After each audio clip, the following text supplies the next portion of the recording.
ভাই রে, রমজান মাসে নাকি শয়তান বন্দি থাকে। তাহলে এরা কারা? তারা এখনো দুনিয়ার খোলা ময়দানে কিভাবে ঘুরে বেড়াচ্ছে? গরিবের প্রিন্স মামুন ও রাজকুমারী ব্লু ফেরি লায়লার ব্রেকআপ হয়ে গেছিল। মাঝখানে আমাদের লো বাজেটের রাজকুমারী লায়লা তার কোচি আসি গরিবের প্রিন্স মামুনের নামে মামলা করে দিছিল। এটা নিয়ে কত কাহিনী, কত নিউজ, ফেসবুকে পুরো চেরাভেরা করে ফেলছিল। তারা আর কখনো একত্রিত হবে না বলেও সংবাদ সম্মেলন করছিল, কিন্তু এতদিন পর দেখতেছি তারা আবার একসাথে হয়ে গেছে। ফেসবুকে লাইভে এসেছে, রোমান্টিক রিলস বানাচ্ছে, আবার রিলসে হিন্দি গান লাগিয়ে ক্যাপশন দিচ্ছে। আল্লাহ তাআলা চাইলে সবই সম্ভব। দুনিয়াতে আসলে সবাই ব্রেন নিয়েই আসে, কিন্তু কিছু টিকটকারের ব্রেন হাগুর সাথে বের হয়ে যায়। এটা তারা বরাবরই প্রমাণ করে আসতেছে।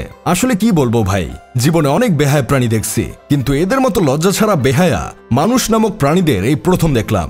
মানুষ কি খাইলে এই পরিমাণ নির্লজ্জ হয় আপনারা কেউ বলতে পারেন? জানি এখন কেউ বলতে পারবেন না, আমিও বলতে পারবো না। আসলে এই মহিলা কি সেবন করে এত পরিমাণ নির্লজ্জ হয়েছে? হাঁটুর বয়সী একটা পোলা যাকে কুত্তা মার দিয়ে চেহারার ডিসপ্লে পাল্টে দেয়, আবার চেহারার ডিসপ্লে ঠিক করতে সার্জারি করতে যায়, সেগুলোও ভিডিও করে ফেসবুকে আপলোড করে। এত কিছুর পরেও আবার সেই পোলার জন্যই মায়া কান্না করতে করতে ফেসবুকে ভিজিয়ে ফেলে।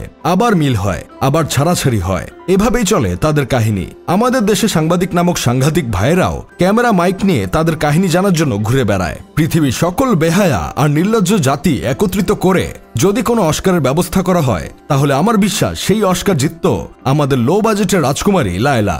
সবচেয়ে বিপদ হয়েছে পৃথিবীর কোনো বিজ্ঞানী এখন পর্যন্ত লজ্জার ভ্যাকসিন আবিষ্কার করতে পারে নাই। যদি করতে পারত তাহলে আর ফেসবুকে এদের দেখতে হতো না।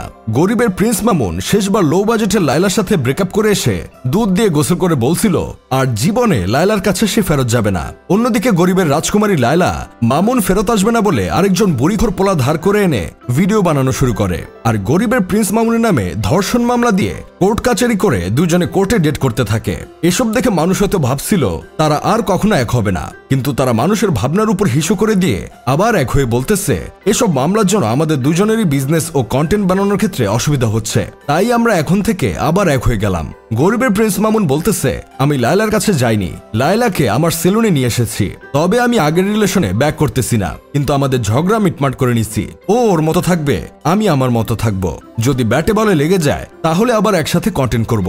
আমার বন্ধু কেরামত আবার গরিবের রাজকুমারী লায়লার মতো একটা নির্লজ্জ মেয়ে খুঁজতেছে বিয়ে করার জন্য, কারণ বউ যত নির্লজ্জ হবে সংসার তত সুখের হবে।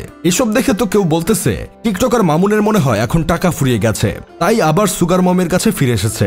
আবার কেউ বলতেছে এতদিন ভালোই ছিলাম, এখন আবার মা ছেলের নাটক শুরু হবে।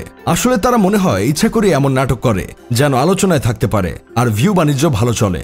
যাই হোক, শেষমেশ আমি গোলাম হোসেন একটা কাজের কথা কই। শুনছিলাম লো বাজেটের রাজকুমারী লায়লা নাকি ভালো একটা জায়গায় জব করে, তাহলে তার কলিগরা তাকে কিছু বলে না ভাই? আমি তার জায়গায় থাকলে তো আমার কলিগরা আমাকে দিনে 3 বার করে সাবান ছাড়া ধুয়ে দিত।